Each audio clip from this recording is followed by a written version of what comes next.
We're never going to have a serious opening ever. We Nope. actually should refuse to do that ever. I refuse. Like, I refuse on principle to be serious because that's right. if you're not having a good time, then that's too bad.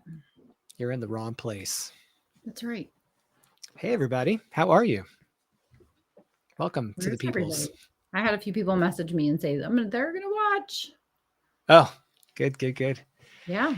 Today's fun too because it's timely, it's relevant, it's a topic that's really close to courses. It's really in the course world, but people don't like to act like it is. But and there's a big difference between a course and a workshop and a webinar. Like they're not the same things, but Right. yeah, it'll be a lot of fun to talk about that today. And I just got told by LinkedIn that our live is happening right now. Oh, I'm so glad. I don't know if you heard that. They didn't tell me anything rude. They're like, hey, you're on. Yeah, no, thanks. How are you doing today? Have you had a good week? I have had a good week. Funny, Shadow, the continuing dog story. Shadow's getting his ACL repaired. Actually, I think the vet just called and his ACL has been repaired. Breaking news. Okay. But I might have to have back surgery because when I lifted him into the car to go get his ACL repaired, no, I'm not having back surgery, but I tweaked my back a little bit. I was like, okay, wait a minute. What's happening right now? Yeah. Yeah, it's a good time. Yeah. The big dogs come with their complications. Like my mom just got a little dog for the first time and she's like, this is so different. I'm like, yeah, it is way easier to manage them when it comes to things like this. But God help me if Ella ever gets to the point where she can't walk for herself because she's 90 pounds and I can't just lug a 90-pound pit bull around. Right. It's like, it's a lot of work. Yes. Well, also at the vet this morning. So at our vet, they brought in a specialist to do this repair. And there was a woman on the couch with I think the dog was maybe a Chihuahua. Maybe he weighed 3 pounds. And when they came in to give me my paperwork and sign my life away, they were talking to her and her Chihuahua was also getting his ACL repaired. I mean, the dog is like, it's like a rubber band, a little tiny little rubber band. Yeah, it was like a snack. Like Shadow's head is bigger than the other dog. So, but there were 2 repairs happening today. Just so interesting, right? Just because I had no idea. I have not had any sports injuries repaired by a surgeon. Knock on wood. That will not happen for me. But just interesting. All the interesting. You want to hear something crazy? That ACL cost just as much to fix on that Chihuahua as it did on Shadow. I'm sure. Yeah. And when you look at Shadow, you're like, okay, appreciable sized dog. I'm good. We're going to get this thing fixed. And I can see why, and then you look at a Chihuahua and you go, wait, it's going to cost the same amount to fix the ACL over there. That's a little thing. That is all right. Well, that's a tiny dog. That's a tiny dog. Okay. Very fun. It still deserves its ACL. Yeah. So that's been a point of, I was telling you before, I was telling you last week, we had to have both Ella's ACLs done when she was 2 years old. And I mean, oh my gosh, what a process that is. One at a time, the whole deal. So yeah, I feel you. Yes. Have you been reading this week? I've been reading this week. Yes. It was a book, had a cover. 3 syllables. 3 syllables sounds like yes. Well, you've been face down in just in your own defense, you've been working your own book project this week too. So. In my own defense, yes. In my own defense, I have 2 book projects that are coming soon. I have several book projects I'm working on, but those authors, their books are longer term. But we have Right. Beth Walker's book about helping parents save a whole bunch of money on sending their kids to college. So I've been working on that. And then you monetize your book with a course. No, you must monetize your book comes out on the 25th, and you must market your book was just released in German. Oh, On Monday. I didn't know And that. I just got an email from the publisher last night, and she wants to publish You Must Monetize Your Book in German. Oh, awesome. Yeah. So that was really cool. It was funny because I'm not up that late, right? So I had done a Zoom call with someone at 4:00, and he was in the UK. And I was like, he's from the UK. And I said, are you actually in the UK? And he said, yes, I'm in the UK right now. And he said, it's late for me. I'm an early riser. So we had been connected by a mutual friend. And thank you, lovely assistant. So I was waiting. You were stalling. I had no idea. I had sent the SOS message for just a little book by one Elsie Marino, who also might be known as Lucas Marino. Congratulations on your book. That's why I was like, yes. I had no idea you were stalling. Byron's probably downstairs going, rah, rah. Yes, so now I have 2 of them. Does this come in hardcover? No. Okay, so I have these 2. I have to say, we are going to just totally get off the topic of Honor Ace books right now because these books look so good. Don't they? So good. She did a phenomenal job. But this is you too. I mean, this is bookstand. This is airport bookstore worthy. This is face out on the shelf at Barnes and Noble. Fantastical. I mean, thank you.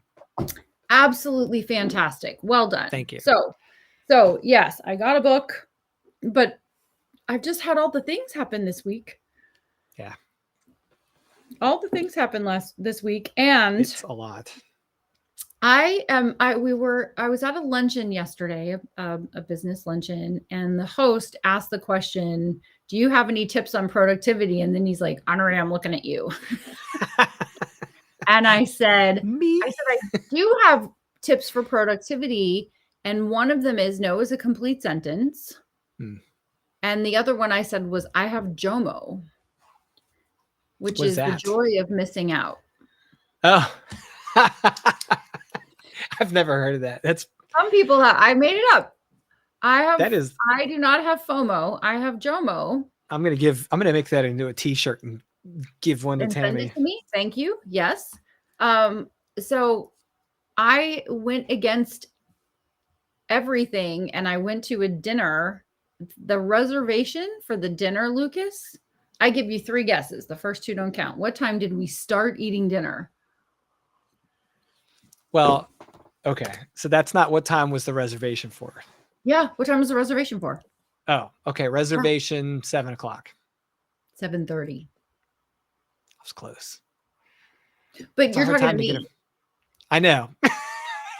I also have the advantage of having. I'm the table that's leaving, so the 7:30 reservation can sit down. Okay, right. That's my normal time.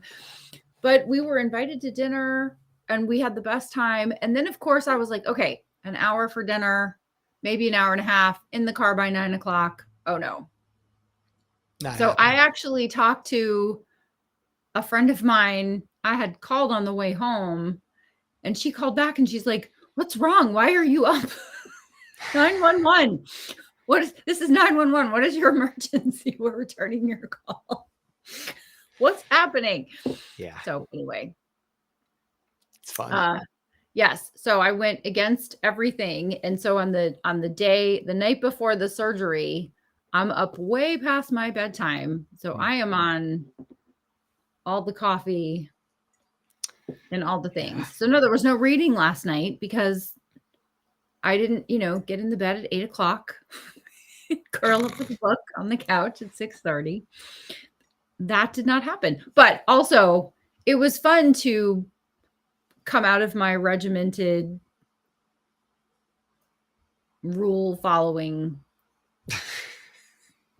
nonsense and have a good time, stay up until my New Year's Eve equivalent normally. And there's Jen Valentino.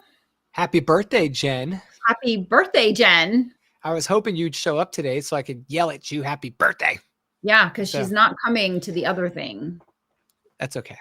I know. I say it like it's my thing. Yeah. You're excused, okay. Jen. It's good. That's okay. You have a birthday excuse note. Hopefully you have received something. You haven't gotten a notification, so I'm starting to get a little nervous about that, but I'll check on it. There you go. Yeah. So are 25. You reading? Yeah, actually I just finished Suffer the Darkness from Yolanda Sefsos, who is an author from Australia. And a very imaginative story about all kinds of wild stuff. It was really good though. It's I didn't know what to expect reading it. So once I got into it, I was like, oh, what is this? And I just started. I'm really excited about this in case you couldn't tell. I can. And this is me backing away from the darkness. It's like, well, I've been wanting to read Yolanda's work for a while because she was very supportive of me when I put out Bury the Child, and I picked up her book and then I was like, I can't wait to read this. But it was like, oh, the TBR was like knocking me over. I had to catch up. Yeah. So I started reading The Redemption of Morgan Bright, and I want to make sure I don't get, I don't butcher Chris's last name here. But Redemption of Morgan Bright from Chris Panettiere, and interesting, very interesting. I just started last night, so those two are my current fiction reads. And then I just got this advanced reader copy of this book, some monetized book, something from this lady Honore Corder. So that's my reading it? No, it's actually, I just finished my other Okay. read last night. So today is my open the new books day. Oh, okay. I try to treat myself on Thursdays with new reads. Okay. Yeah. So I try to treat myself every day with new reads. I would love to. I would love to. I teach at the university tonight, and so kind of like Thursday's kind of like my reset day. That's a long day. Got to spend reading time. Yeah. Well, I will be on the porch. I can't wait for you to read that book. I think you're going to be surprised by what it isn't and what it is. Okay. Well, to be fair, I haven't ever read horror. The only horror I've ever been in contact with was watching Cujo on television when I was a kid. And I just kind of went, I'm good. Yeah. So we'll see. You're introducing me to an entirely new genre. And I didn't think I liked historical fiction until I read The Frozen River by Ariel Lahan, who I met. I love historical fiction to meet, and she did and her writing is also just incredibly beautiful. That's all we can say about it. I mean, it's just incredibly beautiful. So anyway, all the books, all the time make me happy. Yep. So I'll be on the porch. I'll be on the porch maybe with Shadow, who will be drunk. Yeah, he'll be all drugged up and recovering. His meniscus too. Yeah. So we're we're all in on the fixation, and he's going to be a new dog here pretty soon. So what are we talking about today? We're talking about workshops. Yeah, workshops. Yeah, workshops are like the best of all the different worlds kind of put together. And I felt like it was important as like a course guide to talk about workshops because especially with the creative entrepreneurs, you hear so much about like build your funnel with a webinar, and then the webinar leads to selling the course, and the course then leads to one-on-one services or some other high ticket item or whatever. Maybe. And I think the expectation when people hear webinar and the expectation when people hear workshop sometimes get confused. Yeah. Like they can get people mistaken one for the other. And a course brings a certain amount of value to somebody, but it serves a Mhm. very specific purpose. Like every product does. A nonfiction book serves a different purpose than Yep. a fiction book does. Yep. And courses serve different functions and intentions than workshops do. And the reason I like workshops is they bring the learning and the doing together. So it's kind of like this bridge between just enough coursework to get started and get rolling, and having someone there alongside you to help guide you through some doing. And you can leave a workshop. This is like the big thing to take away is you can leave the workshop learning what you need to do to take action, then taking action in the workshop and leaving with a product. And that's like a really quick way to Mhm. accelerate your production or jumpstart your production if you're having problems getting started. So if you were in, my example is always in course creation, because that's what we do at Merino Training. So if Yep. someone wants to create a course, oftentimes the thing that slows them down is that they just don't know where to start. And then when they come to work with us as clients, I'm like, hey, we need to get your course foundation established. And they're like, how do we do that? And you can do that by outsourcing that work to somebody who you collaborate with, like me, or you could do it in an environment where you buy a course and you learn what the course foundation is, and then you get to work on your own. Or you can kind of put both those worlds together and in 2 or 3 hours knock out a course foundation specifically in a workshop. Right. So Very workshops cool. are, yeah, really powerful, really good stuff, and great opportunity for people that may not have the desire or money to engage in a high dollar service contract with somebody or a higher dollar service contract, but they Yeah. also know that having an on-demand course isn't the right thing for them. So you're wanting to put it together a workshop. Mhm. What's the first thing you think about when you're putting together a workshop? What's my first thing? Yeah, so this one's fun because by the way, none of these questions Honore is going to ask me have been pre-prescribed. This No, is all like, I'm love it. operating out of curiosity because I have done a Yeah. lot of webinars Right. and I have done several courses and I don't think I've done any workshops. Oh, they're so much fun. So now I'm like, okay, all right, Lucas. So if I'm So, doing a workshop, uh, what am I so, what's I want to put together a workshop. mhm. I'm charging for the workshop. Yep. All right. So what do I start with? The chicken or the egg? Do I start with the price of the workshop or do I start with the promise of the workshop? I'm just like Yeah. I would say what I know what I would say just coming from logically Mhm. putting together other things before. But what's the first thing I think about when I'm doing a workshop? Yeah. The very first thing I always tell people to consider when doing a workshop is, your audience better than anyone else. You know who your clients are, who your product purchases are, who's buying your books, who's buying your courses, who's buying your services. But do you? I mean, like, isn't that your first thing you determine then is like, who are you Well, doing the workshop for?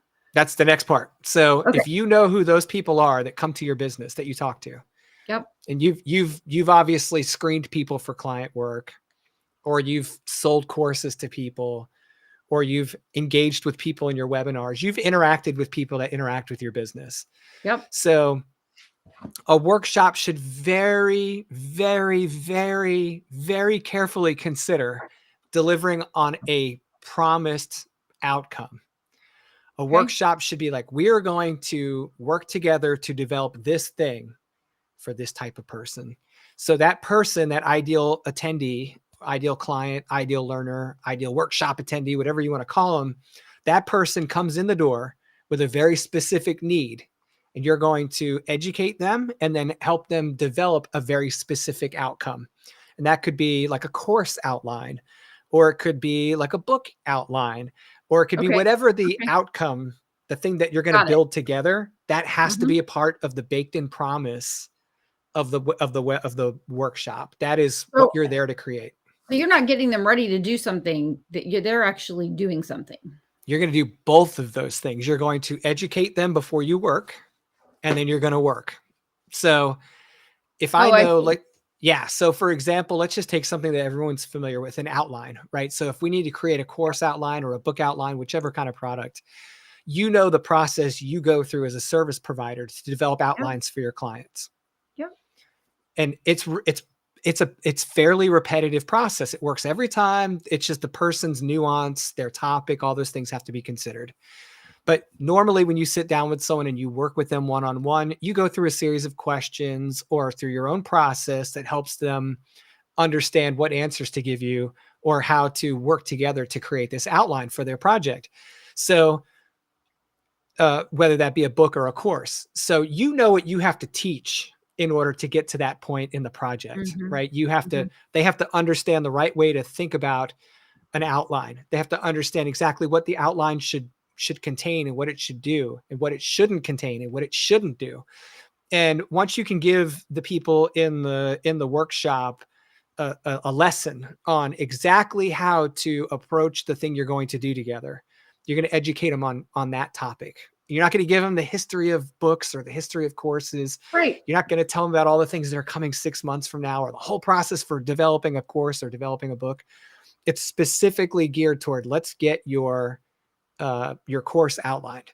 So in our case, for like this weekend, we're going to do one for course foundation. I have a specific series of questions that I use with all my clients that help them develop their course foundation. We're going to identify who their ideal learner is. We're going to Okay. identify the problem they solve. We're going to Okay. identify their solution as a viable solution.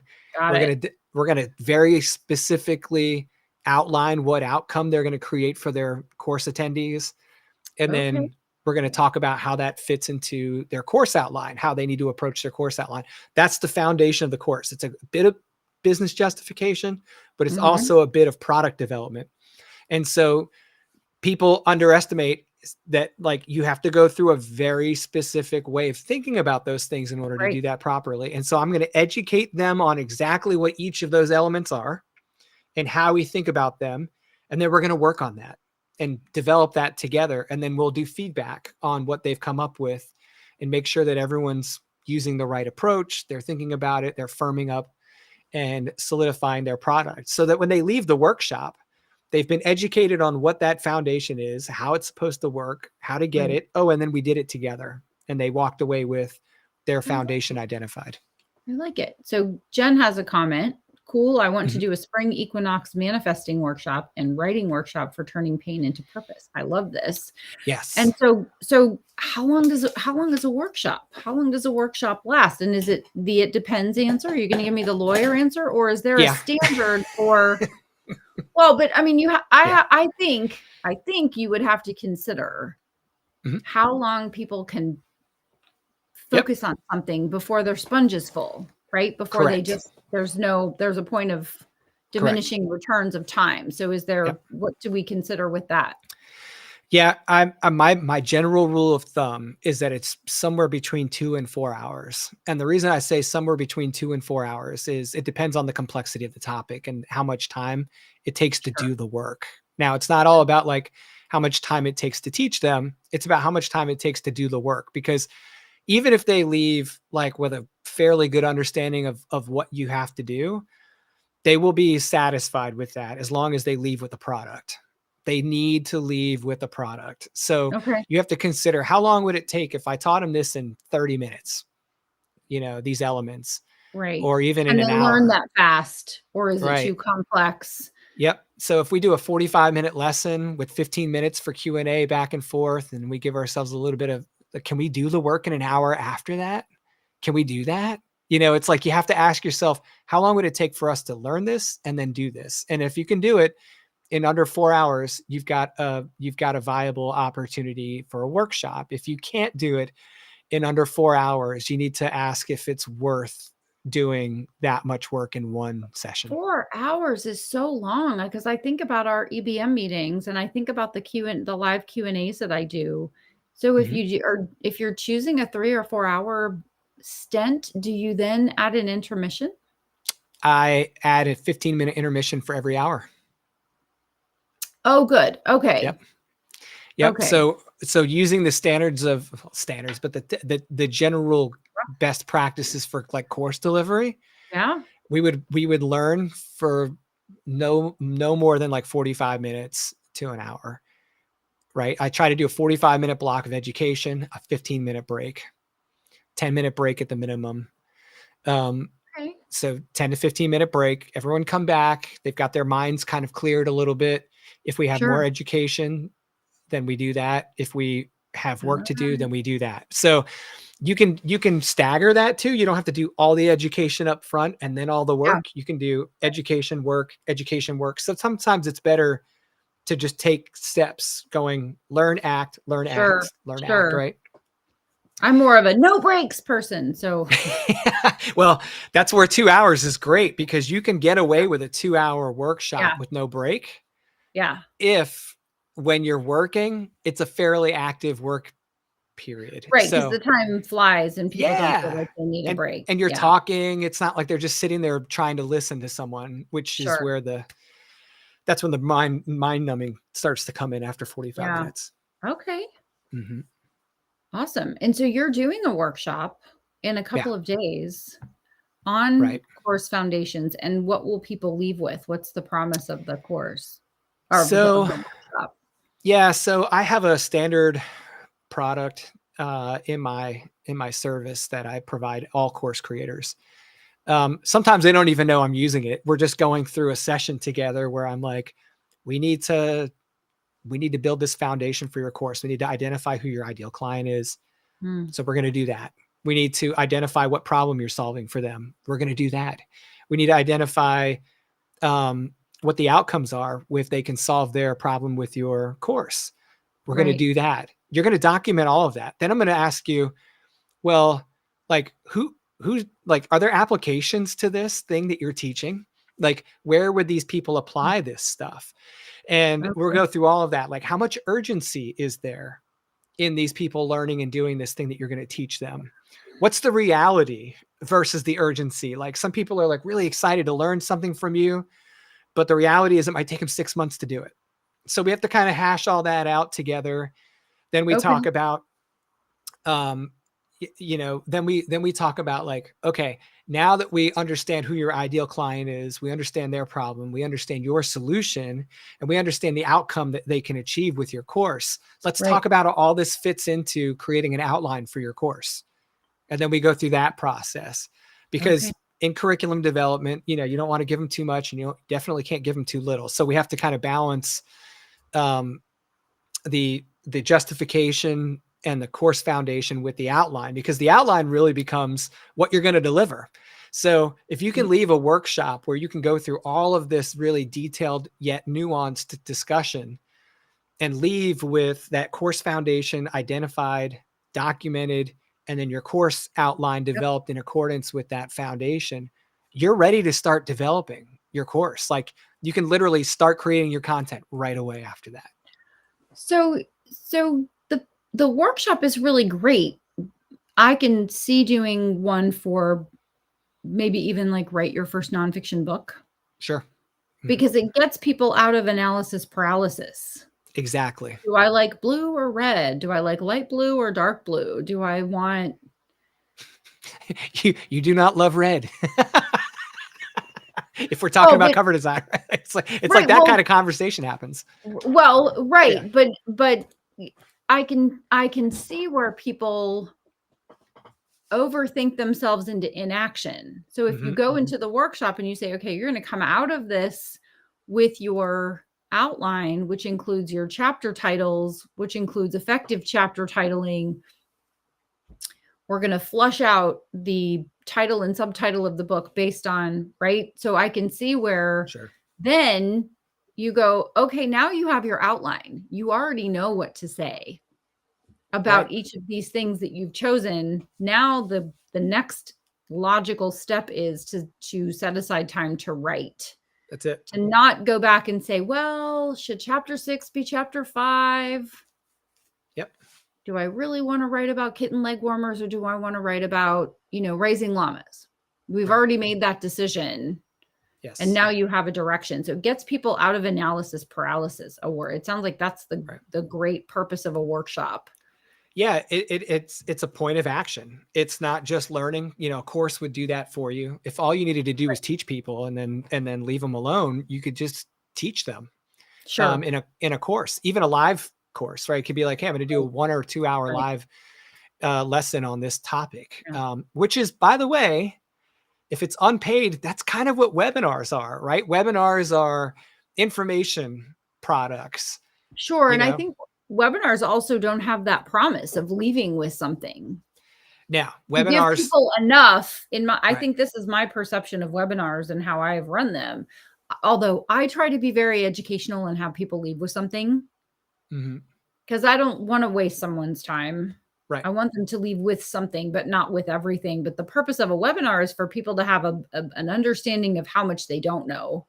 right. Give them something that they don't know that they can Mhm. use, but then say, on the other side of this conversation is a bigger conversation of some kind. So it's hiring for services, hiring for product, Right, hiring, for something else they can buy that's going to answer all of their questions.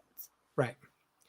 Yeah, and I think that, that's one of the nice things about the workshop versus the webinar is, like, at the webinar, we might go there and learn about all these things and really get an understanding of them and then figure out what we need to do. But when you come to the workshop, I'm guaranteeing you're leaving with a filled out worksheet. Like, Yeah. there's a product there. Like, Yeah. when you show up, it's like, here's your materials. Yeah. Here's your worksheet you're going to work, Yep. and you can do that in PDF version, or you can do, I use some digital worksheet type software for that. You could do something as simple as a spreadsheet, and they're going to leave with that product. It's theirs. They walk out of there with it, Yeah. and it's filled out and it's high value to them. And they got it done in 2 hours or 3 hours or 1 hour, whatever your workshop period is, Right. instead of having to learn and then go figure it out on their own. Now, if a workshop versus the webinar, the webinar, they might come and learn all about the things, and you could give them tons of value in education. You could even give them more value in education than should be in a workshop if you wanted to, and it's still education without the action. And we used to, in the at least in military training, it was really important to get to the point of action. Like, one of the things I really appreciated about the human performance model for instruction is that there were two components to it. One was you have to have the knowledge component, you have to learn the thing. The other one was performance. You had to perform against the standard, Yep. and you had to go. If I learned how to build a piece of equipment and I sat in all the course lessons and all the things, well, then you had to go out in the lab and build it. It had to run when you were done. Like, Right. there was a performance standard there. So it was knowledge and performance, and workshops give you that ability to give them feedback on their idea, teach them exactly how to do it against the standard you just taught them, present their work. This stuff works really well when there's not, like, a lot of sensitivity involved in the topic. And I just want to warn people of this. Like, if you're thinking about doing a workshop, but it's a very sensitive personal topic, you have to be really careful about how you do this, because it is kind of like a group course environment where everyone's going to be sharing their Yeah. Tell me more product, about that. so What do you mean? Tell me more about that. So let's say that you want to host. This is great for, like, thinking about what topics you want to put in your workshop, right? So if you were thinking Mhm. about what should I do a workshop on, well, you want to do something that doesn't involve, like, sensitive or protected information, Yep. Yep. right? That they would have to share publicly, Oh, I see. Okay. right? All right. So that could Yep. be Yep. health related, mental health, physical health, whatever. That could also Okay. be Interesting. business sensitive. Right? It's like, if you have to walk Proprietary. in there, yeah, if I'm thinking people need to sign NDAs before they hear any of this is not a good workshop topic, Okay.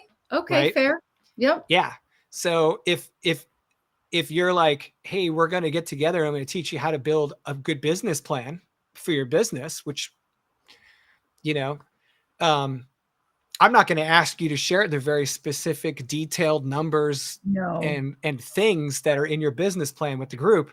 So if I was going to host a workshop on a topic like that, I'd have to get creative with how I could provide them feedback on their stuff, maybe after the workshop Yeah. in a situation like that. Yeah. Right. Now, for you as the host, you're kind of walking this, you're walking into the situation that every workshop host should be walking into, where you go, what do I have to give these people so they can succeed? And also, what do I expect from them so they can succeed? And if Yeah. I'm not putting either of us in a bad spot, we're good to go. But Yeah. if I think there's some sensitivity there, then as the host, I need to control that sensitivity and say, all right, I'm gonna have you guys submit these to me, and then I'm going to provide you feedback after the event. And Okay. So if there you're can going to be do some that, follow-up right. interaction. And if you're going to do that, if that's the route you're going to take, because that's what fits best for your client and for your Yeah. business, you have to promise them a feedback time. Like, you will get feedback from me in X time. Okay. Don't leave it open-ended, or they'll feel like, So that gives me English. Another question occurs to me. It's all those wild hours of sleep. Where's my magic coffee refiller? Yeah. So when you're doing a workshop then, and you have to have time to answer questions and to go back and forth, is there an ideal size for a number of participants for a workshop? Perfect question. See, Yes. I'm not terrible. It took me a minute, but I got there. It was worth the wait. It was worth the wait. Yes, there's no standard math for this, but there is like good judgment as the expert in the room on this, right? So Yeah. if you're the host and you're going to set up a workshop, if there is a large amount of back and forth required, then your numbers are probably going to be a little lower than if there wasn't, right? So kind of a logical thing here. I like to keep my groups to less than 15 people.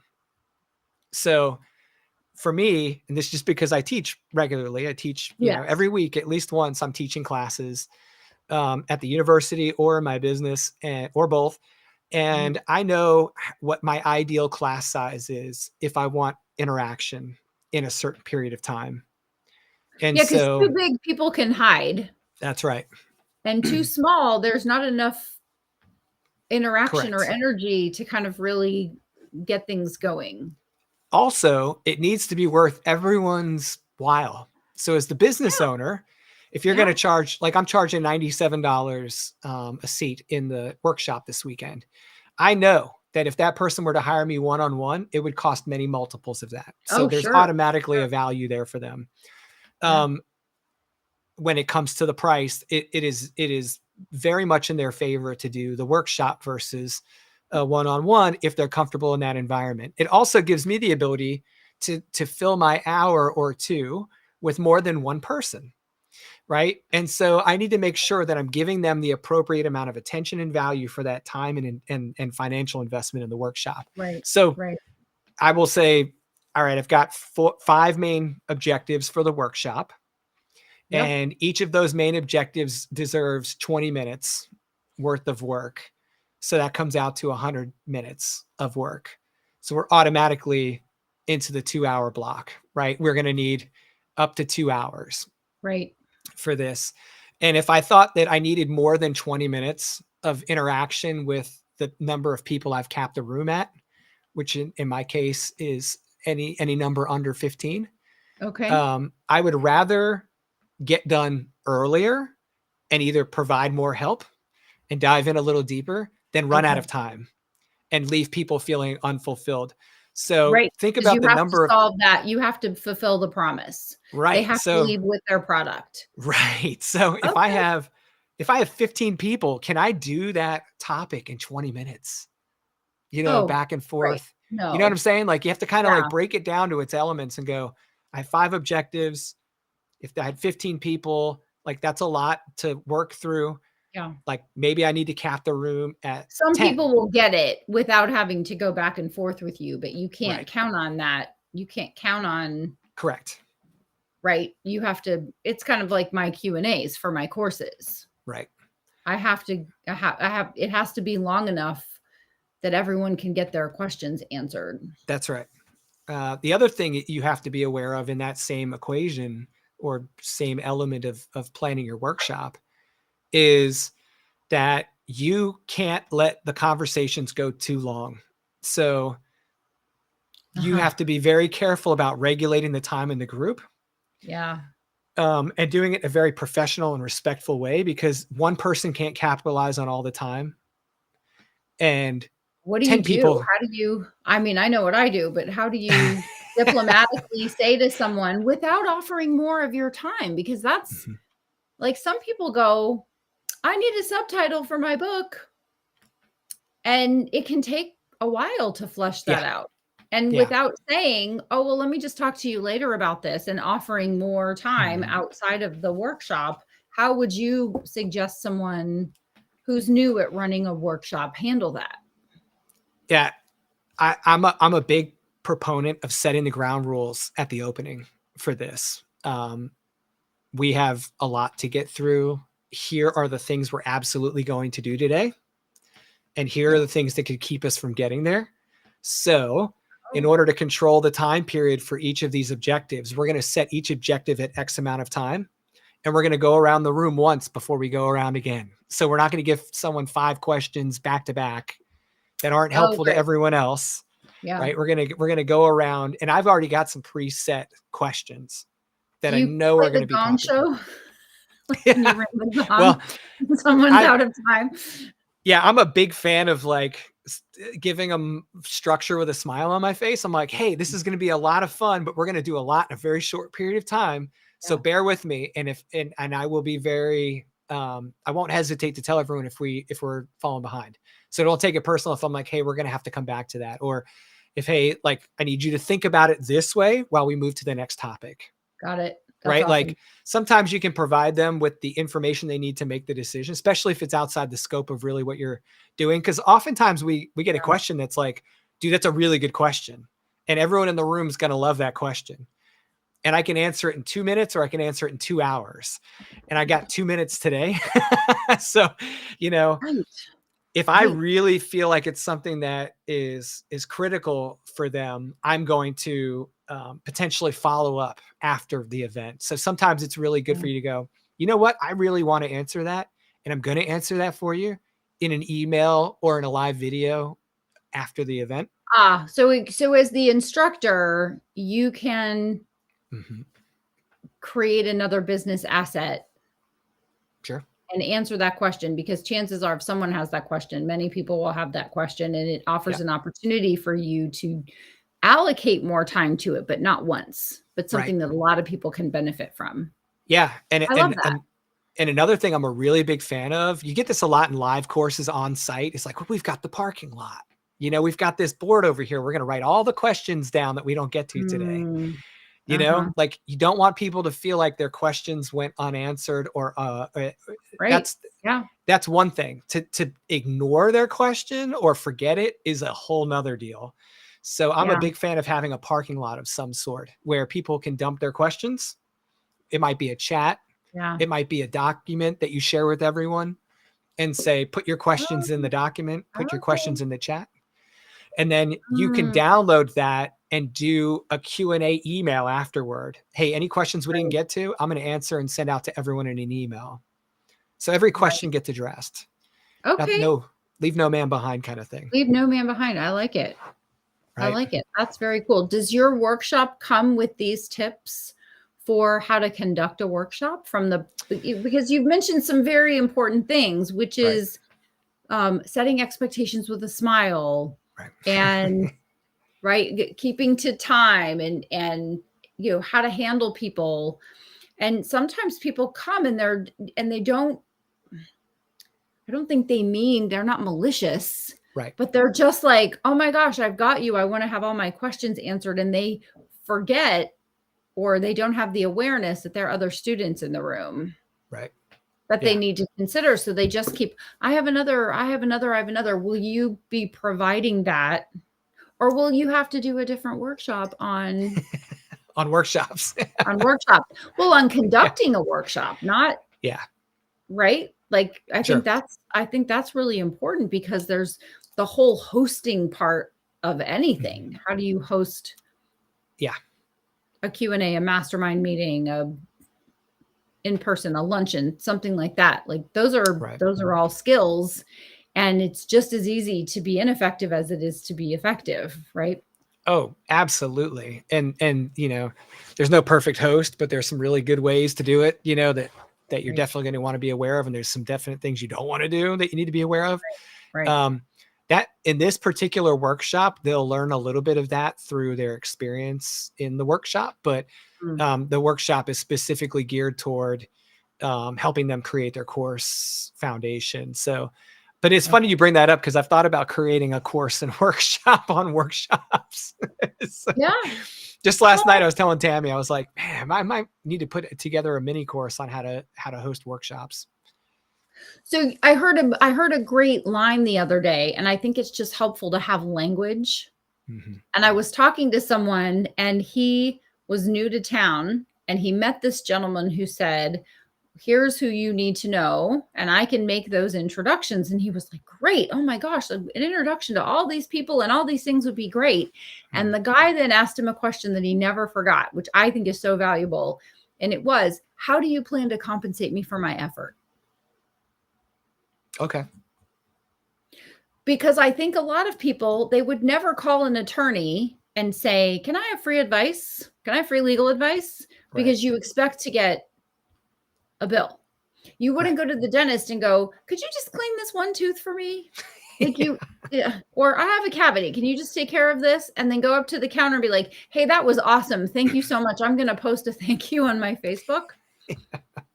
But I don't think people have a problem reaching out to a professional and saying, can you just answer a few questions on how to do my course? Or I'd like to pick your brain about, right? I had that recently with someone who reached out and said, someone I had gifted my course to, no less, reached out and said, now I'm almost done with the book. I need some help with marketing. So I'd really love to sit with you over a good cup of coffee and pick your brain about book marketing.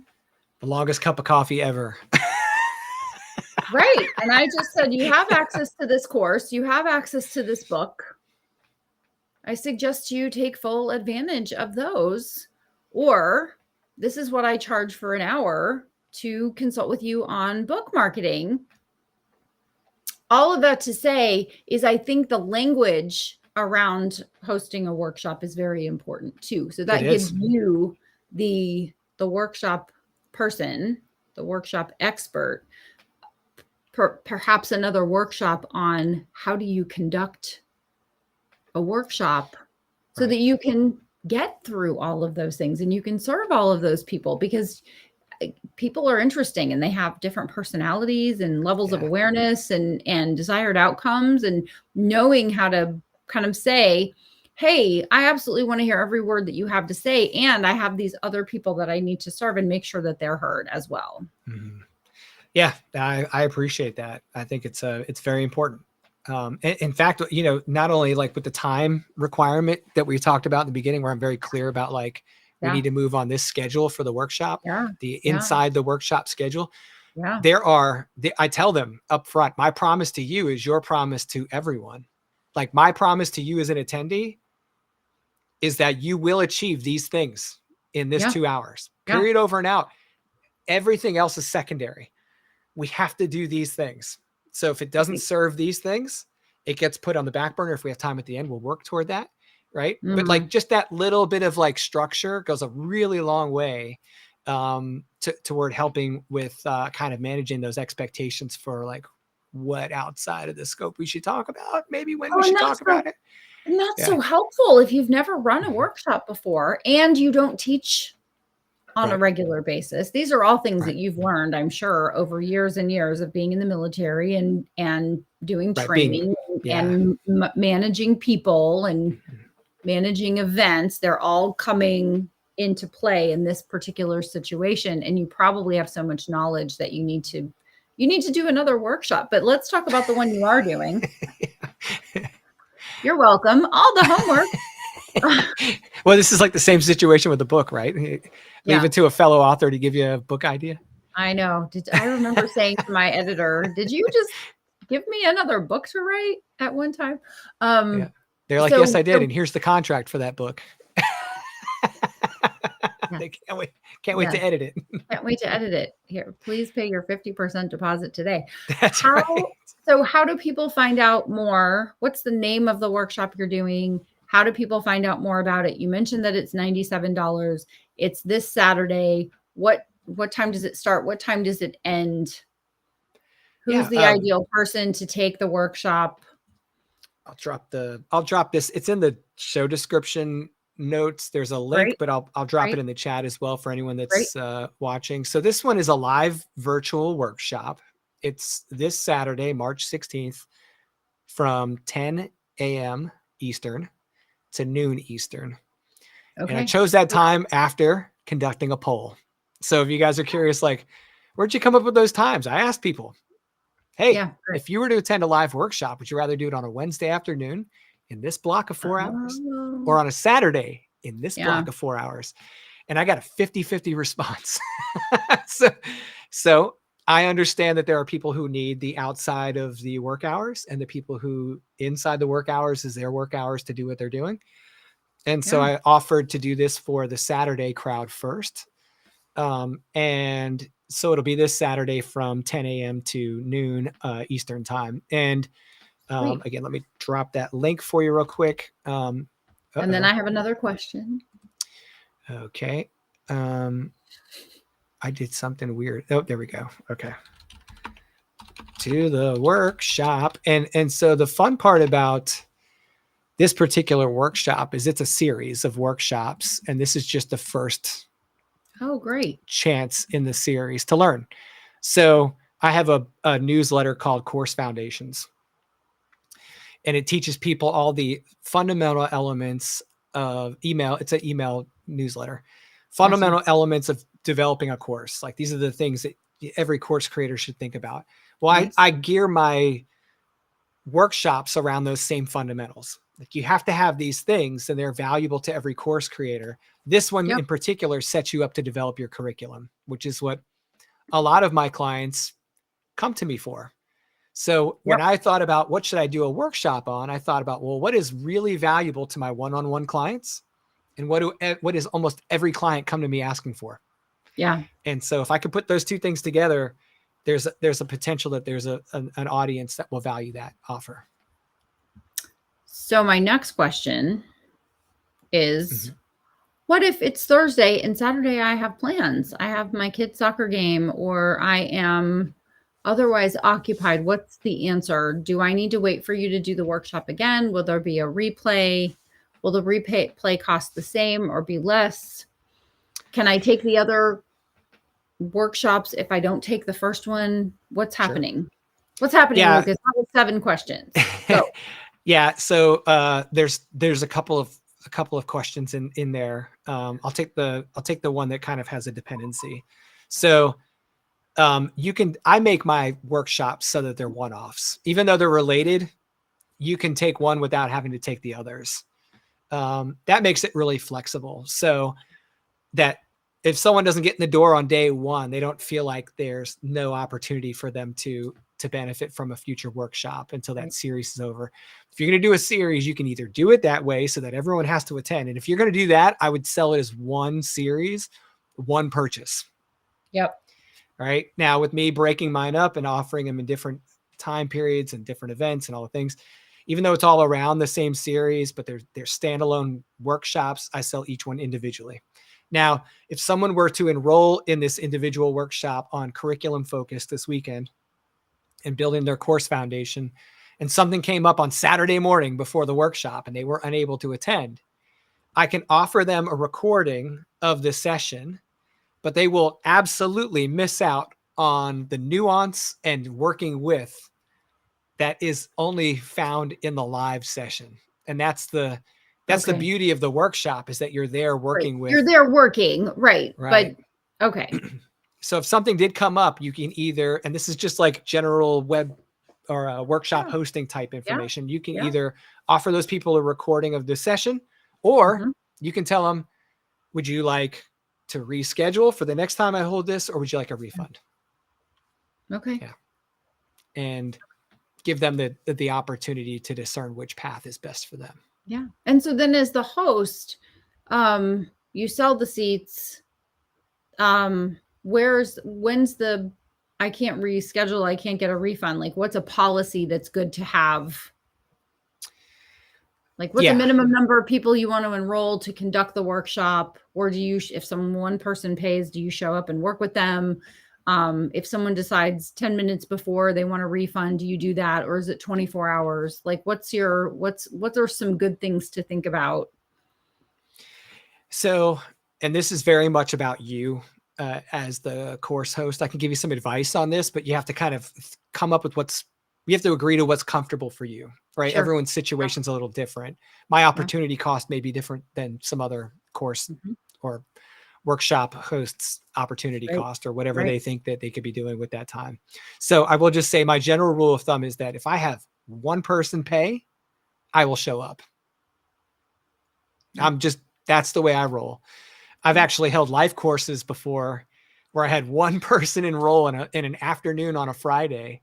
And I was like, it's me and you, dude. We're going to have the best afternoon or That's Friday right. afternoon You get ever. expert advice that people can't get at this price. You paid. You win. You paid. We're you here. win.